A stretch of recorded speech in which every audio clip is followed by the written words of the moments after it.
God in the middle of it all. So, lagi nating tandaan na anumang bagay, maging sa buhay natin, anumang bagay kapag ang Panginoon ay nasa ginawa nating sentro at pangunahin, sabi, isasaayos ng Diyos, anuman yung bagay na pinaglagyan natin sa Kanya. So, kung ang buhay natin, ang gagawin nating sentro ay ang Panginoon, magiging maayos yung buhay natin. Kung maging sa karir natin, gagawin nating sentro ang Panginoon, magiging maayos yung karir natin. If sa relationship, gagawin nating center ang Lord, magiging maayos yung relationship. Kung sa finances natin, gagawin nating center ang Panginoon, magiging maayos yung finances natin. So, ngayon, tayo ay babasa nung isang verse lang doon sa isa sa napakahalaga, Actually, ito ay isa sa very common story sa Bible. So, kukuha lang tayo ng isang verse at mamaya i-explain natin bakit ito sinabi. Sabi sa Daniel chapter 3 verse 24, Then the king Nebuchadnezzar leaped to his feet in amazement and asked his advisors, "Weren't there 3 men that we tied up and threw into the fire?" They replied, "Certainly, Your Majesty." So ito ay istorya ni Meshach, Shadrach at Abednego. So kung sususugan nyo yung verse before itong verse 24, ito ay tungkol doon sa 3 lalaki na pinarusahan ni Haring Nebuchadnezzar dahil hindi sumunod doon sa kanilang rule. So ano yung rule nila? Nagtayo kasi ng isang malaking rebulto si King Nebuchadnezzar at sabi doon sa kanilang rule, kapag narinig nila na tumunog yung any instrument, either trumpet, flute, or cymbals, kung ano man instrumento, sabi ang lahat ay kailangan magpatripa. So they have to bow down and worship yung idol na ginawa ni Nebuchadnezzar. And then, dahil si Meshach, Shadrach at Abednego ay kilala nila ang Panginoon, kapag naririnig nila yung tunog nung mga musical instruments, hindi sila lumuluhod. So ano nangyari? Yung mga officials, isinumbong sila kay Haring Nebuchadnezzar. Sabi nila, merong 3 lalaki, hindi ka sinusunod. Hindi sila yumuyukod doon sa ginawa mong rebulto. So ang kaparusahan ng hindi pagsunod sa batas ng hari ay ihahagis doon sa pugon, yung furnace. Alam niyo ba yung lutuan ng pandesal, yung may apoy? O hindi ganun kalaki. Mas malaki to kasi kasya maglagay dito ng kahit 10 hanggang 20 tao. So, kaya nung malaman ni Haring Nebuchadnezzar ito, ipinahuli niya si Meshach, Shadrach at Abednego at pinaapuyan niya yung pugon. At ano sabi niya? Hindi lang niya basta pinaapuyan. Sabi, apuyan nyo ng 7 times ang lakas ng apoy at init ng pugon. At alam niyo ba ang isang patunay na talagang matindi ang init nung ginawa nilang furnace, yung mga sundalo na na naghatid kay Meshach, Shadrach at Abednego, sila ay namatay sa sobrang init. Diba? Nung ihatid nila, tapos itulak nila, syempre hindi naman nila pwedeng ihatid sa loob, di masusunog din sila. So definitely, itutulak nila yon. So yung mga sundalo na nag-assist kay Meshach, Shadrach at Abednego, namatay sila dahil sa sobrang init. Imagine niyo, mainit na, ginawa pang 7 beses na mas mainit. No? So, nung itutulak yung 3, hindi sila natakot, hindi sila naglaban. Alam niyo kung bakit? Sabi nga nila, Alam namin sa sitwasyong ito, kasama namin ang Panginoon. Alam nyo, sa buhay natin, minsan talagang hinahayaan ng Diyos na maka-experience tayo ng mga mahihirap na pagkakataon, di ba? Para i-test kung hanggang saan yung ating pananampalataya. Para i-test kung hanggang saan tayo magtitiwala sa Diyos. Imagine ninyo, di ba? Kung dito sa atin, ganun ang parusa sa gagawin sa mga hindi sumusunod, baka wala nang natira sa atin dito. Di ba? Lahat ng susuway, sabihin nung hari, lahat ng susuway, susunugin doon sa pugon. Walang matitira sa atin. Kasi marami sa atin masuwayin eh. Di ba? O pag sinabi ng hari, lahat ng laging absent sa church, sunugin. Naku, marami tayong sunog. No? Lahat ng palaging late sa church, sunugin. O alam nyo na yan kung kayo yun. Di ba? So, ganun yung katindi yung kaparusahan. Pero alam nyo ba, ang aral dito, kahit na sa mahirap na sitwasyon, we should never give up on trusting God. Katulad ni Meshach, Sadrach at Abednego, kahit na nasa alanganin silang sitwasyon, nakuha pa rin nilang magtiwala sa Panginoon. Bakit?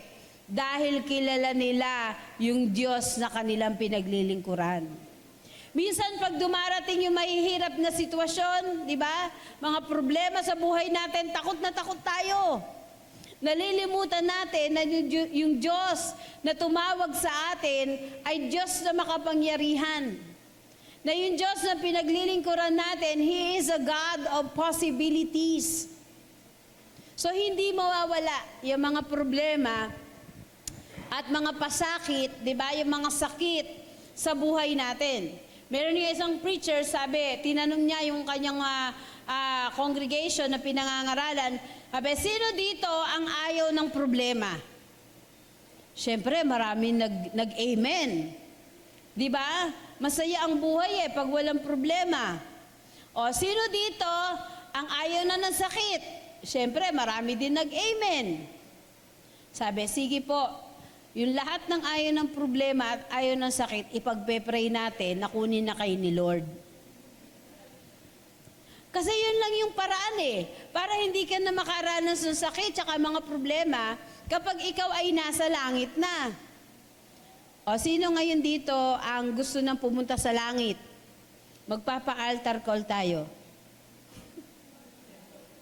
Wala, di ba? Ayan. Pero ang kamatayan ay hindi, dapat ito isang bagay na hindi kinatatakutan. Bakit? Kasi darating to sa buhay natin. Kahit gaano kakatalino, hindi mo mapipigilan ang kamatayan. Kahit marami kang pera, hindi mo pwedeng utusan yung kamatayan. O, pag hindi ako namatay, bibigyan kita ng 1,000,000. Walang ganon, di ba? Anytime na panahon mo na at gusto ka nang kunin ni Lord, kukunin ka niya. Wala kang magagawa. Mabuti kung si Lord ang sasalubong sa'yo. Baka ang sasalubong sa'yo, yung may karet. Na ano nyo ba yung kasabihan nila? Pag meron daw asong umaalulong, ano meron? Ha? May mamamatay. Bakit? Bakit nalalaman ng aso? Nakikita daw ng aso si kamatayan.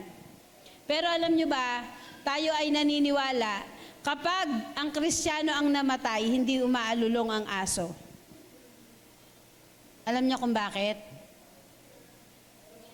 Bakit? Hindi naman si kamatayan ang susundo sa atin. Di ba? Ang Panginoon ang susundo sa atin. Sino dito gusto si kamatayan ang susundo? Di ba? Dapat ang Panginoon. So, pag ang Kristiyano ang namatay, hindi dapat na umaalulong yung aso. Dapat nagtatatawa sila. Kasi, uuwi na tayo dun sa ating tunay na tahanan. Diba? Dapat masaya, nagbubuni. Kasi meron ng saint na pumasok sa langit. So ano ang dapat nating maunawaan dun sa ating buhay? No, katulad ni Meshach, Shadrach at Abednego, merong plano sa kanila ang Panginoon na gawin doon, pero lagi natin tandaan, meron ding agenda ang kaaway. Meron ding agenda si Satanas. Nagpaplano din siya. Meron din siyang annual planning. Alam nyo ba yon? Di ba sa companies may annual planning? Para malaman paano mas magiging maunlad, paano uusad yung company. So, yung samahan ni Satanas, may annual planning din. At alam mo kung ano pinagpaplanuhan nila? Kung paano pababagsakin sa pananampalataya ang mga Kristiyano. Kaya kung ikaw sa panahon ngayon, tinatamad ka ng manalangin, tinatamad ka na magbasa ng Bible, tinatamad ka ng pumunta sa church, wala ka ng interes pagdating sa mga bagay na may kaugnayan sa Diyos, ibig sabihin, epektibo yung planong ginawa ni Satanas para sa iyo. Imaginein mo yun. Every day, nagpe-prayer meeting sila.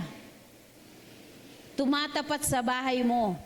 Ipinagpe-pray na panghinaan ka sa pananampalataya. Ipinagpe-pray na maging malungkot ka. Pinagpe-pray na magkasakit ka. Samantalang ikaw na Kristiyano na ipinagpe-pray, tamad na tamad kang manalangin. Kaya alam nyo, hindi tayo dapat umaalis ng bahay natin sa umaga nang hindi nagpe-pray. Hindi tayo dapat natutulog sa gabi nang hindi nagpe-pray. You start your day with God and you end it with God. Diba bakit? Kapag ang Panginoon ang sentro ng buhay mo, He will be in control of your life. At kapag ang Panginoon ang may control sa buhay mo, magiging maayos ang takbo ng buhay mo. Lagi natin tandaan, ang agenda ng kaaway o ni Satanas ay alisin sa atin, kunin sa atin yung mahahalagang bagay sa buhay natin. Alisin sa buhay natin yung magagandang bagay na ibinigay ng Panginoon na dapat nating i-enjoy. Yun ang plano niya. Diba? Plano niya na palungkutin, gawing miserable yung buhay natin. Diba? Kaya sometimes we experience more pain. We enter into wrong relationships. We make swift, wrong decisions.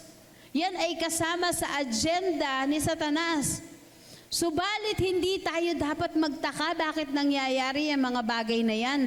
Kasi ang banal na salita ng Diyos ay nagpapaalala sa atin na in those days, sabi niya, marami tayo talagang pagdadaanan na mahirap. Bakit? Nililiglig na ang mga Kristiyano. Bakit? Pinipili na ng Panginoon kung sino yung mga sasama sa Kanya. Sabihin mo sa katabi mo, kasama ka doon. Dapat anghel ang susundo sa atin, hindi si kamatayan. Diba? Sabi, yung susundo daw sa atin, may pakpak, hindi may kalawit. So wag tayong pumayag na yung hindi magandang plano ni Satanas mangyari sa buhay natin, nasa kanya na lahat ng credit. Diba? Kasi umi-epekto yung ginagawa niya sa atin eh. Alam natin na mahalaga magbasa ng Bible, pero hindi natin binabasa. Kaya, wala tayong alam. Pag may nangyari sa buhay natin, gusto natin lagi bumalik doon sa dati nating buhay. Diba? Ba't ganun? Puro bakit? Sabi sa John 10:10, the thief comes only to steal, kill, and destroy. Ito yung agenda ni Satanas sa atin. Tayo ay nakawan, di ba? Nakawan ng kalusugan, nakawan ng kayamanan, nakawan ng kapayapaan, nakawan ng kagalakan. Kaya gumagawa siya ng mga situation sa buhay natin na magpapalungkot sa atin. Nasisira ng ating buhay na magpapawala ng pag-asa. Pero lagi natin tandaan, sabi sa salita ng Diyos, na ang Panginoon ay naparito. Di ba? I have come that they may have life, hindi lang buhay, and have it to the full. Sabi sa ibang version, and have it more abundantly. Di ba? Kaya wag tayong pumayag na yung plano ni Satanas ang makapanaig sa buhay natin. Kasi may magandang plano ang Panginoon sa buhay natin. Sa maraming panahon, di ba marami na tayong narinig na salita ng Diyos. Minsan nga, bored na tayo eh. Diba? Narinig ko na yan eh. Alam ko na yan eh. Pero minsan, alam lang natin, pero hindi natin na i-apply sa buhay natin. Lagi nating tandaan na si Satan, he has the ability to impose certain things sa buhay natin. Di ba? Katulad nung ginawa niya kay Job. Kinuha niya yung kayamanan. Nawala kay Job ang kanyang family. Sinumpa siya ng asawa niya, namatay yung mga anak niya. Iniwanan na siya ng kanyang mga kaibigan, iniwanan siya ng kanyang mga servants. Walang natira sa kanya. Pero ni minsan, hindi niya itinakwil ang Panginoon. Ni minsan, doon sa kanyang sitwasyon na yon, hindi niya kinalimutan na ang Diyos ay mabuti. Di ba ano pa sabi niya? Ang Diyos ang nagbigay, ang Diyos ang may karapatang bumawi, purihin ang Panginoon. Imagine niyo yun. He was at the lowest part of his life. Pero hindi niya kinalimutan na ang Diyos ay mabuti. Kinilala pa rin niya na kung ano meron siya, galing niya sa Diyos. Alam niyo, minsan na nagiging problema natin sa buhay, pilit natin pinakikialaman yung plano ng Diyos. Ba, ini-impose natin yung gusto natin. Sinabi ng mali, huwag gawin, yun pa rin ang ginagawa. Di ba? Tapos pag yung nagkamali, kadamay ang Diyos. Di ba? Nung ginagawa natin yung mali, hindi natin naaalala na merong Lord na nagsasabi na wag. Pero pag yung nagkamali na tayo, minsan, ang masama pa, sinisisi natin ng Lord. Lord, kasi pinabayaan ako eh. Di ba? Kahit ang mga magulang, di ba pag ang mga anak hindi sumusunod, na pong ginagawa? Pinipingot. So, minsan hinahayaan talaga ng Lord na masaktan tayo para maunawaan natin na mas mabuti yung plano niya kaysa dun sa plano natin. And most of the time, nadideceive tayo ng kaaway. Kaya nga, we always tell you, be careful with the blessing in disguise. Di ba? May mga nagpapanggap din na mabuti, nagpapanggap na tama, pero in the end, sabi, it leads to distraction. Di ba? Sabi, there is a way that seems right to a man, sabi sa Proverbs. But in the end, it leads to death. Yung ibang version no, sabi, but in the end, it leads to distraction.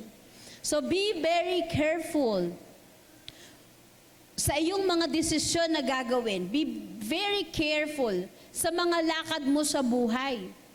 Diba? Kasi may agenda ang kaaway at ang gusto niya masira yung buhay mo. Ang gusto niya, hindi mo maranasan yung buhay na gusto ng Diyos na meron ka. Kaya minsan may mga hindi magandang nangyayari sa atin. But of course, hindi naman pwede lahat isisi kay Satanas. Diba? Bawa, pumili ka ng maling partner sa buhay, sasabi mo, ito kasi si Satanas, tinulak ako dito eh. Hindi mo pwedeng isisi sa kanya yon kasi ikaw ang gumawa ng desisyon. But many things in life na dinaranas natin, hinahayaan niya ng Lord na mangyari to test us hanggang saan ka magtitiwala sa Panginoon. Hanggang kailan ka kakapit sa Diyos. So always remember na dumating man yung mahihirap na sitwasyon, pagkakataon sa buhay mo, keep holding on unto God. Huwag kang bibitaw. Sabi mo sa katabi mo, huwag kang bibitaw. Di ba? Dapat ang Panginoon ang mabigyan ng karangalan sa buhay mo. Di ba si Job? Hinayaan ng Panginoon na galawin ni Satanas yung mga ari-arian niya, yung family niya. Pero sabi niya, hindi mo pwedeng kunin yung buhay niya.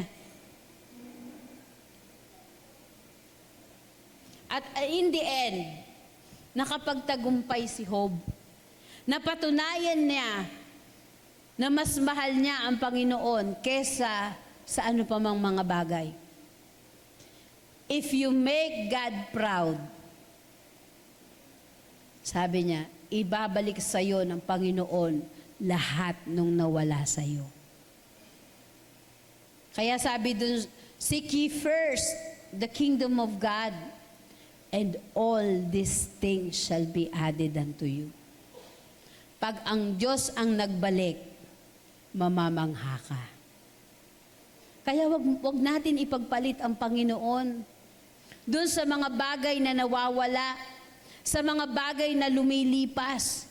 Iwan ka man ng mga tao na mahalaga sa iyo, ang Panginoon kahit kailan hindi ka iiwan.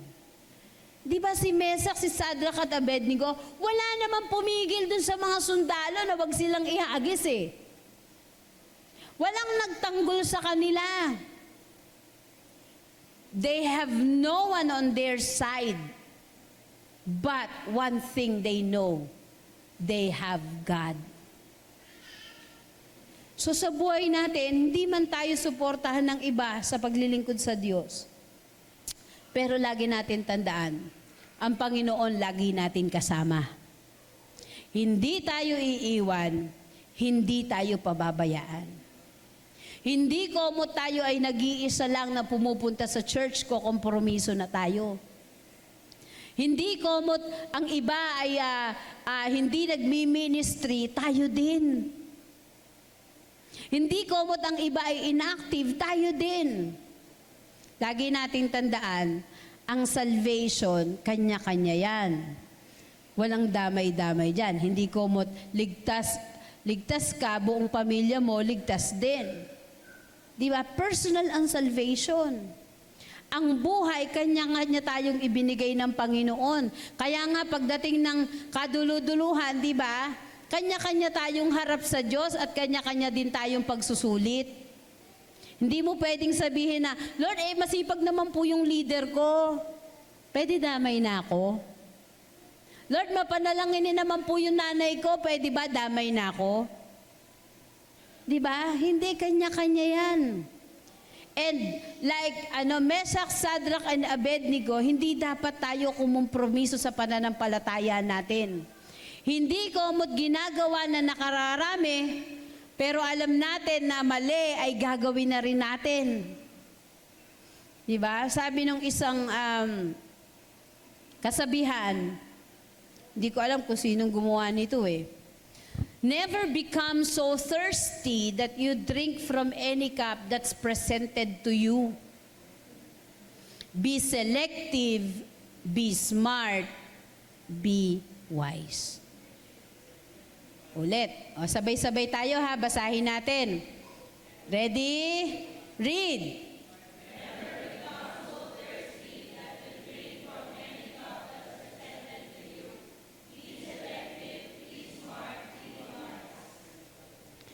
Sabi, wag lahat ng ihahain sa'yo. Kahit alam mo na mali. Di ba? Komot umiinom lahat, iinom ka na din. Kumot ginagawa ng lahat, gagawin mo na rin. Ang paalaala dyan sabi, be selective, be smart, be wise. Maging matalino ka. Di ba? Piliin mo yung tama. Pag alam mong mali, huwag mo nang gawin. Bakit? Kasi nga, may agenda ang kaaway. Ang agenda niya, ilayo ka sa Panginoon. Kaya kung ikaw, lahat ng ihain sa'yo, kahit anong mong mali ginagawa mo, ibig sabihin, nagtatagumpay yung plano ni Satanas sa buhay mo. At nakakalungkot yun.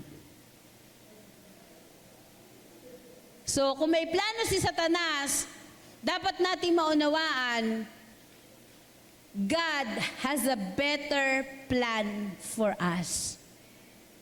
May mas magandang plano ang Diyos sa buhay mo. Alam niyo kung bakit minsan hindi nangyayari talaga yung magandang plano ng Diyos sa buhay natin kasi mga pakilamero at pakilamera tayo.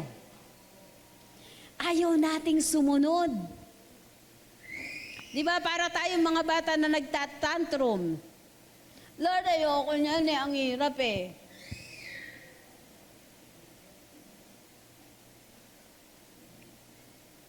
Diba? Minsan, yung blessing ng Lord nandyan na, hindi natin natatanggap kasi nga, pakilamera tayo. Inuunahan natin ang Lord. Hindi pa niya panahon, pinakikialaman natin. Lagi niyong tandaan, God's timing is always perfect. Sabihin mo sa katabi mo, God's timing is always perfect. Diba? Applicable yan sa lahat ng part ng buhay. Kaya pag pinakailaman mo yung timing ng Lord, alam mo na. Diba? God's plan is at work in our lives. Lalo na ng mga anak ng Diyos. It is at work. Ipiniprepare ka ng Lord doon sa inihahanda niya na magandang buhay para sa'yo. Kaya huwag kang magpariwara. Sabihin mo sa katabi mo, huwag kang pariwara. Inihahanda ka nga ng Lord sinisira mo naman yung buhay mo. Inihahanda ka ng Lord, sumusuko ka naman. Paano mo matatanggap yung magandang plano ng Diyos sa'yo? Diba? May magandang plano ang Panginoon sa atin. Alam ng Panginoon yung pinagdadaanan natin. God knows your pain. God knows what you are going through. Kahit hindi mo yan isinisigaw, hindi mo ikinukwento, alam ng Panginoon ang lahat ng nangyayari sa buhay mo. Even our deepest secret, alam yan ng Panginoon. Diba? Sabi nga, even the numbers of our hair, alam yan ng Lord. Of course, yung kalbo, wala ka nabibilangan doon. Pero imagine niyo, sino na yung pinakamakapal ng buhok dito? Si Ebal. O si Youth. Diba? Kahit isang linggo kulang para mabilang natin yung buhok ni Youth. Pero ang Panginoon bilang niyan. Ibig sabihin, kahit yung pinakakaliit-liitang bagay sa buhay mo, hindi yan natatago sa Diyos. Kilala ka ng Panginoon. Kahit ipilit mo sabihin na mabait ka, tapos salbahe ka, alam yan ng Lord. Sabi mo sa katabi mo, alam yan ni Lord. Sabi sa Psalms 138:8, the Lord will work out His plans for my life. For your faithful love, O Lord, endures forever. Don't abandon me, for you made me. Lagi mong tandaan na ikaw ay nilikha ng Diyos. Tayo ay anak ng Panginoon, kaya hindi niya tayo pababayaan. Gagawin niya tayong mananagumpay sa buhay. Kaya pag nasa mahirap kang pagkakataon, lagi mo ipaalala sa sarili mo, ako ay anak ng Diyos, ako ay mananagumpay. If you are experiencing pain, sickness, problems in your life, diba, parang hindi umaangat yung karir mo, parang hindi mo na maipapasa yung iyong exam, yung iyong subject, paalalahanan mo yung sarili mo, ako ay anak ng Diyos at ako ay mananagumpay. Hindi komot, nakukuha mo ang mga gusto mo sa buhay, hindi mo na kailangan ng Diyos. Alam nyo, minsan, kaya hinahayaan ng Panginoon na mapalagay tayo dun sa mahirap na sitwasyon para paalalahanan tayo na kailangan mo ang Panginoon sa buhay mo. That you are not in control sa lahat ng aspeto ng buhay. Diba? Yung kamatayan nga, hindi mo kayang pigilin yun eh. Sabi ko nga sa inyo, hindi nyo naman pwedeng suhulan si kamatayan. Huwag mo muna ang kukunin, bibigyan kita sa milyon. Diba? Hindi mo pwedeng sabihin yun. Ba, may sakit ka? Hindi ako papatayin itong sakit na to, babayaran ko to. O hindi mo pwedeng sabihin, hindi pa ako mamamatay kasi mabait ako. Wala kang pwedeng gawin para pigilan yon. Ibig sabihin, hindi lahat ng bagay sa buhay mo ay kaya mong kontrolin. Ito ay isang paalaala na ang buhay, hindi yan sa'yo. Galing yan sa Panginoon. Anytime na gustong kunin yan ng Diyos, pwede niyang kunin. Pero, yung buhay mo, mas maganda kung nagtapos na nagawa mo yung kalooban ng Diyos. Mas maganda na natapos yung buhay mo, na nadala mo sa Panginoon yung mga mahal mo sa buhay. Diba sabi, heaven would be happier if your loved ones is with you. Diba hindi lang ikaw yung nasa langit. Nasa langit din yung mga mahal mo sa buhay. Yung anak mo, mga kapatid mo, yung magulang mo, mga pinsan mo, mga kaibigan mo, it would be a happier place kung kasama mo sila. Hindi lang yung ikaw. Ikaw lang yung may magandang bahay. Diba yung kwento natatandaan niyo yung kwento nung mayaman na lalaki? Diba gusto niya makabalik. Bakit? Kasi, para sabihin dun sa kanya mga kapatid na totoong may impyerno. Hindi na siya nakabalik. Diba?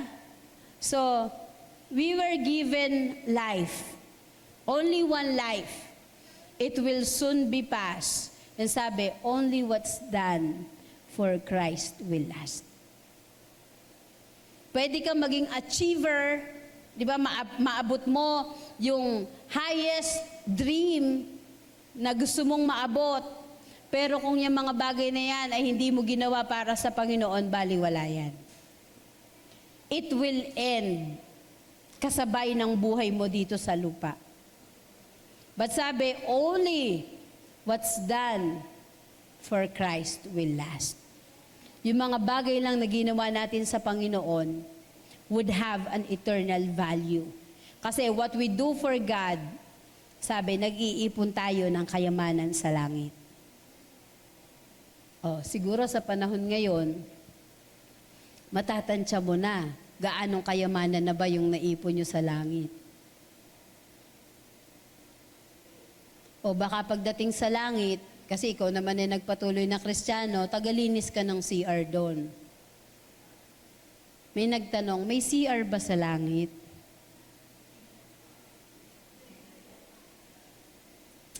Meron daw. Ang Poso Negro, yung impyerno.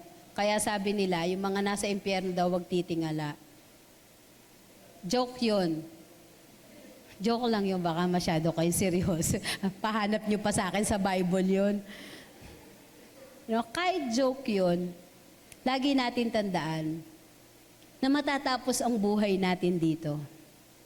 At yung mga bagay lang na ginawa natin sa Panginoon, yun lang yung matitira. Kaya nga, we should always ask God to examine our heart. Lord, yung bang ginagawa ko, ito ba yung gusto mo po na gawin ko? You always ask for God's guidance. Siyempre naman, sasamahan nyo din minsan ng common sense. Halimbawa, yung ba namang damit na isusuot nyo, tatanungin nyo pa si Lord, Lord, ano susuot ko? Red o pink? Kawawa naman si Lord. Ang dami nang iniintindi, pati yung damit na isusuot mo. Di ba? But every major decision in life, kausapin mo si Lord. Lord, yung kalooban mo po ang mangyari sa akin. So, sabi sa Psalms 139:1, O Lord, you have examined my heart and know everything about me.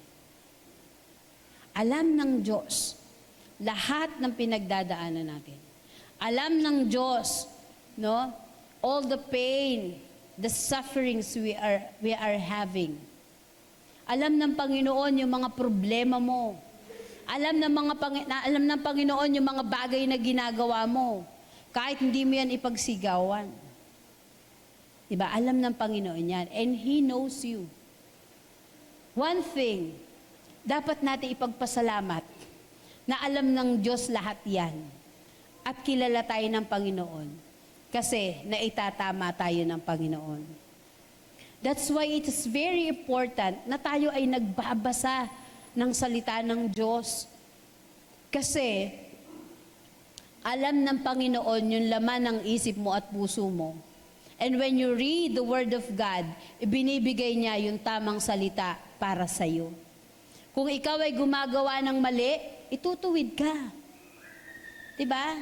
That's why being or going to church every Sunday is very important. Kasi we are always reminded na meron tayong buhay na dapat nilalakaran. Kaya dapat nagbabasa tayo ng Bible. Kasi ang Lord, very precise siya. Pag nag-rebuke ang Panginoon, very precise. Di ba ang salita ng Diyos? It can rebuke, it can correct, it can inspire. Kasi may pagkasi or may pagsama ng Holy Spirit. Kaya nga ang Word of God, sabi niya, it is profitable. Walang tapon. Kung mahilig ka sa love story, may love story sa Bible. Kung mahilig ka sa action, meron din namang action sa Bible. Diba? Kung mahilig ka sa mystery, meron din dyan. So, lahat. So, kung tayo nagbibigay ng maraming panahon sa pagbabasa, sa panonood, dapat we have time reading the Word of God. Diba? Kasi profitable sa atin yun. Para tayo merong sandata na magagamit sa panahon ng kailangan natin paggamitan. Alam niyo ba yung Kristiyanong hindi nagbabasa ng Bible?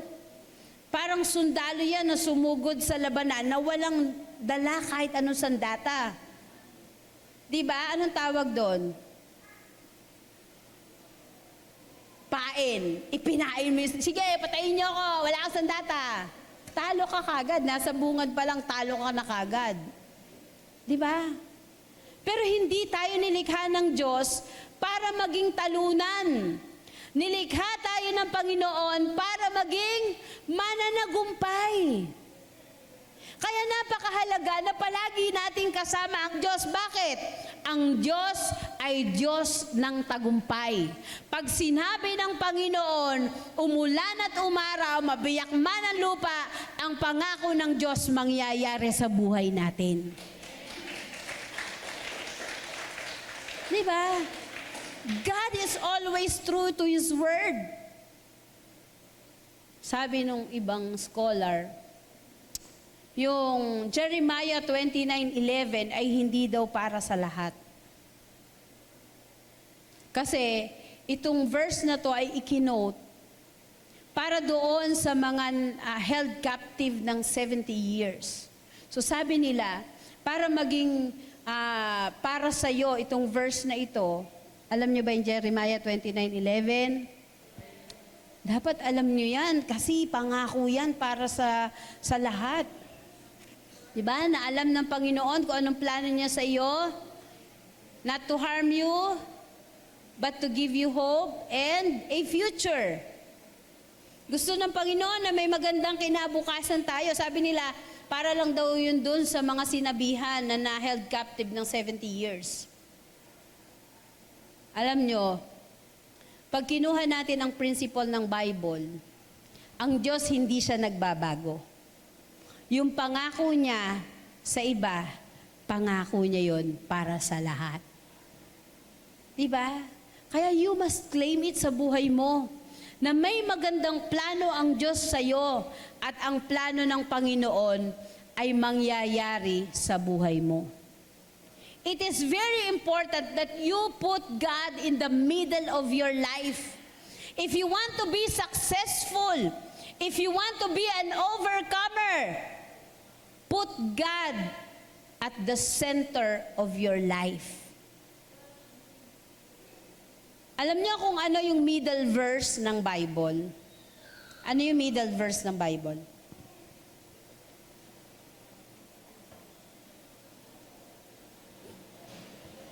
Middle verse. Pinakagitnang verse ng Bible.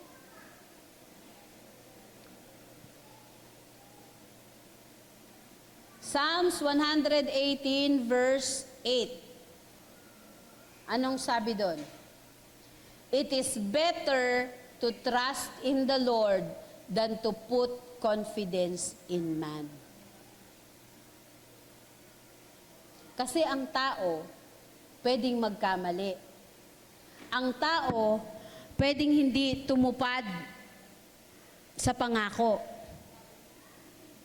Pero, ang Panginoon, kahit kailan, tumutupad siya sa kanyang pangako.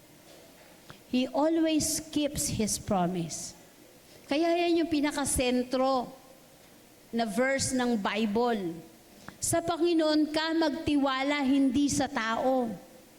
Huwag kang magtiwala sa sarili mo. Sa Panginoon ka magtiwala.